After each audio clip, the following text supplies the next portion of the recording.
अगला आइटम आता है परचेज। क्या आता है? परचेज। परचेज किसका होता है? गुड्स का। परचेज वर्ड जो है ना अकाउंट्स में केवल और केवल गुड्स के लिए यूज किया जाता है।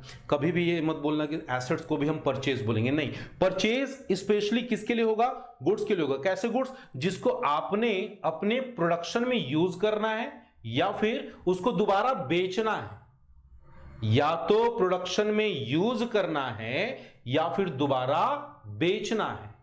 ऐसी चीजों को जब आप मार्केट से खरीद के लाते हो तो ऐसी चीजों को हम बोलते हैं purchase. Is that clear? Purchase कितने वे पे होगा? 2 वे पे होगा। पहला वे कैश परचेज, दूसरा क्रेडिट। तो कैश परचेज सिंपल सी बात, जाने का, पैसा देने का, माल लाने का। गए, पैसा दिए, सामान ले आए, is called cash purchase. Online payment किए तो भी कैश परचेज, चेक से पेमेंट किए तो भी कैश परचेज, पेटीएम कर दिए तो भी कैश परचेज। सीधी सी बात है। Is that clear? बोलो हाँ या ना। ठीक है, बोलो हाँ या ना। अब आते हैं क्रेडिट परचेज पे। क्रेडिट परचेज, क्रेडिट परचेज का मतलब क्या हुआ? वो परचेज जहां पे गुड्स तो आएंगे बट कैश नहीं जाएगा, पैसे नहीं जाएंगे। बात समझ में आ रही है? इसका मतलब हम उसको बाद में पेमेंट करने का प्रॉमिस करेंगे। आप लोग भी ऐसा काम करते होंगे, बोलिए हाँ या ना। ठीक मेरे बच्चे, जब जब क्रेडिट परचेज होगा एक नमूने का जन्म हो जाएगा। जिससे आपने क्रेडिट परचेज किया, तो जिससे आपने क्रेडिट में परचेज किया उसको आप बोलोगे क्रेडिटर। क्या बोलेंगे? क्रेडिटर। क्रेडिटर कौन होता है? वो इंसान, वो पनौती, वो मनहूस इंसान जो आपसे पैसे लेता है। आपसे पैसे लेता है क्योंकि आपने तो परचेज किया है। बोलो हाँ या ना। और जब हम क्रेडिट परचेज करते हैं तो कुछ और बातें नजर आती हैं। कैसी बातें? वहां पे ना बिल्स पेबल नाम की चीज आ जाती है। बिल्स पेबल क्या होता है? सिंपल बात, जब आप क्रेडिट परचेज करते हो तो एक ना बिल्स बना के उसको देते हो। बिल वो बनाता है, एक्चुअली में आप साइन करते हो। किस बात के बिल? कि बाद में आप उसको पेमेंट करने के लिए प्रॉमिस कर रहे होते हो। अभी फिलहाल के बस इतना समझो, एक ऐसा बिल, एक ऐसा डॉक्यूमेंट जिसमें क्रेडिट परचेज होने की वजह से आप बाद में उसको पेमेंट के एश्योरेंस देने के लिए एक पेपर पे साइन करते हो, उसको बोलते हैं बिल्स पेबल। बरोबर मेरी बात? और क्रेडिटर और बिल्स पेबल को अगर दोनों को टोटल कर दिया जाए, दोनों को मिला दिया जाए, तो दोनों को मिला के हम बोलते हैं क्या? Trade payable. क्या बोलेंगे? Trade payable. Is that clear? बात समझ में आई कि नहीं आई? ठीक है, समझ में आ गई तो आगे चलूं। ठीक है, आगे चलने से बस एक बात और समझ लो।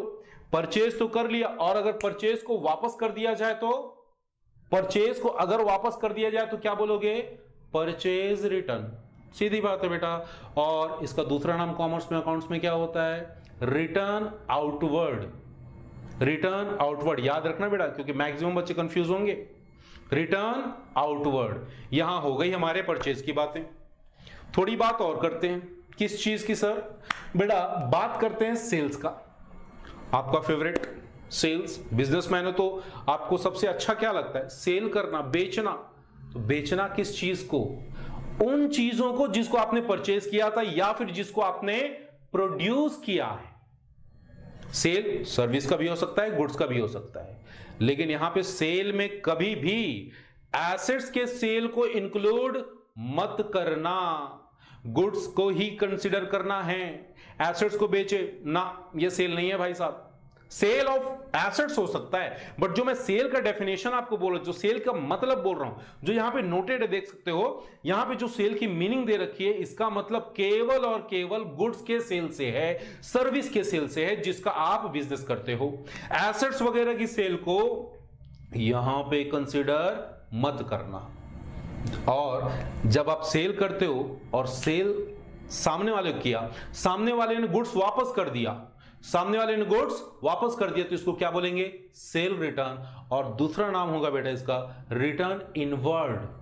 परचेज रिटर्न के लिए क्या बोला था? Return outward.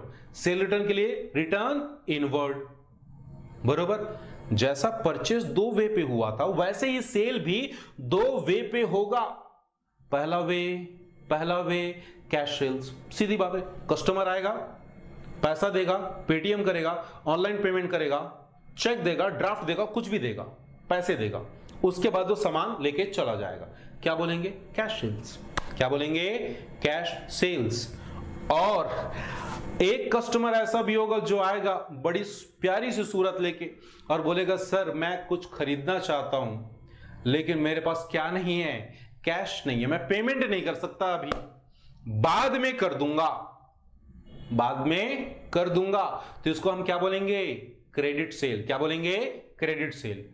और वैसे ही जैसे परचेज में एक बंदे का जन्म हुआ तो वो आदमी मनहूस था क्योंकि हमको पेमेंट करना है। इस बार बड़े प्यारे से बंदे का जन्म होगा, वो आपका कस्टमर। अब कस्टमर नहीं रहा, जिसको आपने क्रेडिट में सेल किया उसका नाम अब क्या हो जाएगा, डेटर हो जाएगा।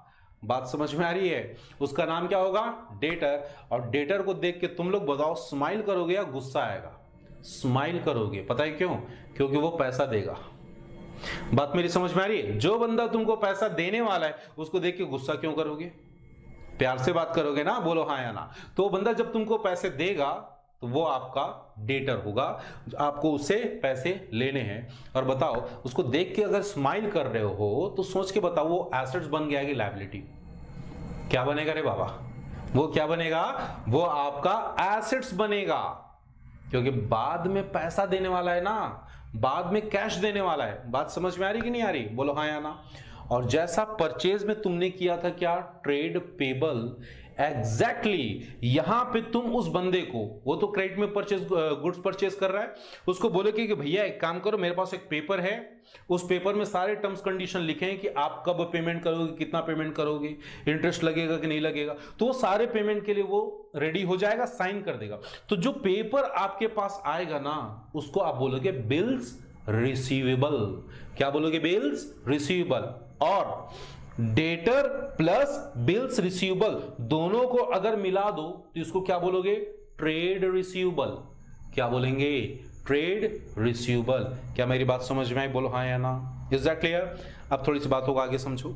ये बंदा मासूम दिख रहा है, क्या दिख रहा है, मासूम दिख रहा है। क्या लगता है पैसे देगा, दे दिया, बहुत अच्छी बात है, दे दिया, बहुत अच्छी बात है। ऐसा भी तो हो सकता है कि वो पैसे लेके भाग जाए, गुड्स का जो गुड्स तो ले लिया ना उसने आपसे परचेज करते वक्त, बरोबर, आप सेल कर रहे थे उस टाइम, वो गुड्स लेके चला गया, बरोबर, बाद में दूंगा बोला, लेकिन बाद में वो बंदा आया ही नहीं, बाद में बंदा आया ही नहीं, आपके पैसे डूब गए। तो ये जो सिचुएशन है बेटा, इस सिचुएशन को हम डिफरेंट नाम से जानेंगे और इसका नाम क्या है, बैड डेट्स। क्या नाम है, बैड डेट्स। सिंपल सा definition, any amount not recoverable from debtor. क्या बोला, amount not recoverable from debtor is called bad debts, is called bad debts. बात समझ में आ गई क्या, बोलो हाँ या ना। Is that clear. चलिए समझ गया पूरी कहानी क्या है, इज दैट क्लियर। एक छोटा सा पॉइंट और डिस्कस करेंगे, नाम क्या है, गुड्स। हालांकि डिस्कस कर चुके हैं बेटा। तो गुड्स को समझने के लिए बस आप डेफिनेशन पढ़ लीजिए। गुड्स क्या होते हैं, वो चीजें जिसको आपको दोबारा बेचना है या फिर अपने बिजनेस में प्रोडक्शन प्रोसेस में इन्वॉल्व करना है, या फिर ऐसी चीजें जिसको आपको कंज्यूम करना है बिजनेस पर्पस के लिए।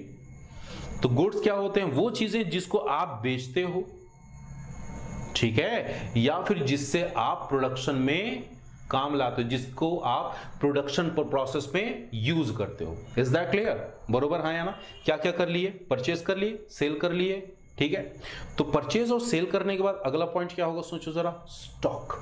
क्या होगा, स्टॉक। अच्छा स्टॉक, सीधा देखो जरा, स्टॉक, स्टॉक के लिए मैंने क्या बोला, stock is those items which are remained in the business और अनसोल्ड आइटम्स, ऐसी चीजें जिसको आप साल भर में बेच नहीं पाए, ऐसी चीजें जिसको आप साल भर में बेच नहीं पाए, क्या बोलेंगे, स्टॉक बोलेंगे। क्या बोलेंगे, स्टॉक बोलेंगे, बरोबर मेरी बात, ठीक है। अब इसके 3 कैटेगरी होते हैं बेटा, रॉ मटेरियल का stock, WIP work in progress का स्टॉक, और फाइनली फिनिश्ड गुड्स का स्टॉक। अब ये बात थोड़ी सी कॉम्प्लिकेटेड लग रही है ना, एक काम करते हैं, एक एग्जांपल ले लेते हैं, बरोबर, यहीं पे, ठीक है जी। देखो जरा, मैं क्या करता हूं बेटा, मैं ना समझ लीजिए कपड़े बनाता हूं, कपड़े, शर्ट्स, शॉर्ट्स, टी शर्ट, ये सारी चीजें हमारा कपड़े का बिजनेस है। तो मैं क्या करूंगा, कपड़े की जो गट्ठर होती है, थान बोलते हैं जिसको, वो मैंने मार्केट से परचेज कर लिया, बरोबर। तो जो थान मैंने खरीदी वो क्या हो गया, रॉ मटेरियल। ठीक, अब मैं क्या करूंगा, उसकी कटिंग करूंगा, प्रॉपर शेप में डालूंगा, स्टिकर्स चिपकाऊंगा, लेबल चिपकाऊंगा, सिलाई करूंगा, बटन्स फिट करूंगा, चैन लगाऊंगा। तो जब ये सारी चीजें बन जाएंगी तो इसको मैं क्या बोलूंगा, फिनिश्ड गुड्स बोलूंगा। बनने के बाद ही क्या हो जाएंगे, फिनिश गुड्स, बरोबर मेरी बात, फिनिश गुड्स। लेकिन कुछ कपड़े ऐसे भी होंगे जो कट तो चुके हैं लेकिन शर्ट नहीं बने हैं। कुछ कपड़े ऐसे हैं जिसको हमने काट दिया लेकिन पैंट नहीं बना सके। कुछ कपड़े ऐसे हैं जिसको हमने काट दिया लेकिन टी शर्ट नहीं बना पाए।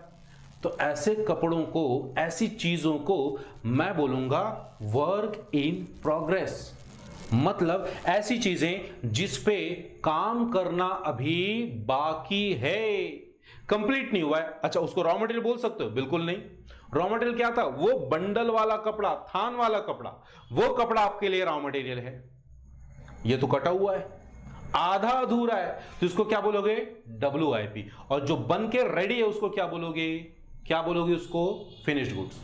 तो हमारे पास स्टॉक 3 कैटेगरी का होगा, रॉ मटेरियल का हो सकता है, WIP का हो सकता है और फिनिश्ड गुड्स का भी हो सकता है। Is that clear? बोलो हाँ या ना, हाँ या ना। इसी में रिलेटेड 2 पॉइंट और बचे हुए हैं बेटा, समझते हैं क्या है।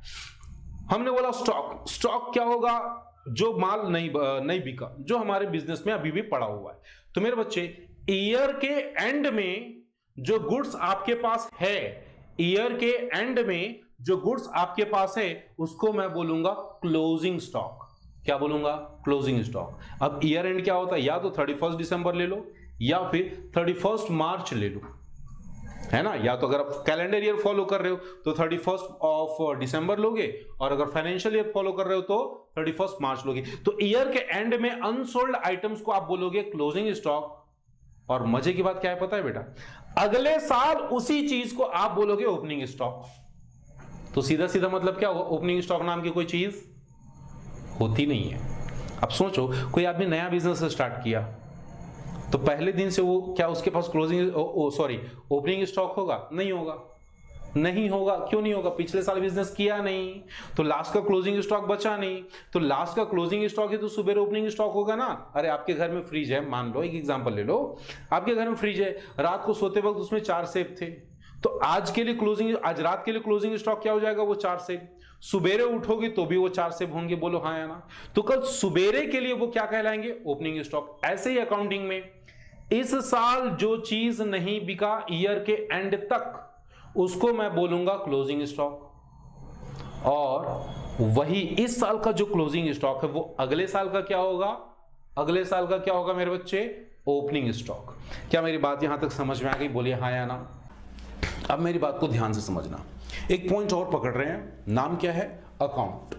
अकाउंट क्या होता है, जैसे हमने लास्ट क्लास में बात किया था आपसे, अकाउंट क्या होता है, एंड प्रोडक्ट होता है। ठीक है, एंड प्रोडक्ट। और इस एंड प्रोडक्ट में क्या चीजें होती, जरा डेफिनेशन पढ़ते हैं, ज्यादा क्लियर होगा। Account is summarized record of transaction at a particular place relating to particular head.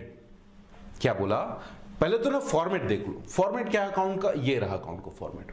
अब मैं इसमें क्या करूंगा, एक कैटेगरी के ट्रांजैक्शंस जो होंगे, एक ही कैटेगरी के, उन ट्रांजैक्शन को इस अकाउंट में समराइज्ड वे पर रिकॉर्ड करूंगा, इस अकाउंट पे समराइज्ड वे पे रिकॉर्ड करूंगा इस फॉर्मेट में। तो ऐसे फॉर्मेट को, ऐसे टेबल को हम बोलेंगे अकाउंट। अकाउंट का अगर डिस्क्रिप्शन देखो तो सबसे पहला कॉलम आएगा बेटा डेट का, दूसरा कॉलम आएगा पर्टिकुलर का, और तीसरा कॉलम आएगा LF का, चौथा कॉलम आएगा अमाउंट का। ये जो आपका साइड नजर आ रहा है, ये आपका जो साइड है, अगर मैं मेरी तरफ से होके देखेंगे तो राइट हैंड साइड होगा, और अगर आपकी तरफ से देखेंगे तो ये लेफ्ट हैंड साइड होगा। तो लेफ्ट हैंड साइड को हमेशा आप डेबिट साइड बोलोगे। ये 4 कॉलम जो नजर आ रहे हैं, ये 4 कॉलम जो नजर आ रहे हैं, इसको आप डेबिट साइड बोलोगे। और एग्जैक्टली ऐसे ही कॉलम आपको उस साइड नजर आएंगे, आपका हो जाएगा वो राइट, मेरे लिए वो लेफ्ट हैंड साइड में है। ठीक है, तो वो जो साइड बन रही है, वो जो साइड बन रहा है, एग्जैक्टली वो 4 कॉलम का एक और साइड होगा, उस साइड को आप बोलेंगे क्रेडिट। क्लियर? तो यहां पे कैसे रिकॉर्ड किया जाएगा, एक छोटा सा एग्जांपल लेंगे। सैलरी, मेरे पास ना 5 एम्प्लॉय काम करते हैं मेरे ऑर्गेनाइजेशन में, रामू, श्यामू, मोहित, अमित, सुमित। रामू, श्यामू, मोहित, सुमित, अमित। तो 5 को मैं हर महीने सैलरी देता हूं, हर महीने सैलरी देता हूं। तो इस अकाउंट का नाम रख लूंगा सैलरी अकाउंट। इस अकाउंट का नाम क्या हो जाएगा? Salary account. और जब जब मैं इनको सैलरी दूंगा तो यहां पे मैं उनका नाम लिखते चलूंगा। तो एंड में, ईयर के एंड में जब मुझे चेक करना होगा कि मैंने इस साल टोटल कितना सैलरी दिया, तो मैं उनके ना अलग अलग पेजेस पे अलग अलग ट्रांजैक्शन को चेक नहीं करूंगा, मैं सीधा ये वाली शीट उठाऊंगा और देखूंगा अच्छा मैंने रामू को साल के एंड में इतनी सैलरी दी है। क्या मेरी बात समझ में आ रही? एग्जैक्टली सेम शामू के लिए होगा, एग्जैक्टली मोहित, अमित, सुमित सबके लिए होगा। तो ये चीजें ना चेक करने के लिए काफी इजी हो जाएंगी। बात समझ में आ गई? बस बेटा यही था chapter. Thank you very much. समझ चुके हो, काफी अच्छे से समझ चुके हो, और नहीं समझे हो कोई बात नहीं, रिवाइंड करो, बिल्कुल कॉन्सेप्ट को आपको पकड़ के चलना है। थैंक यू वेरी मच बेटा। Keep smiling, keep studying. जय श्री राम।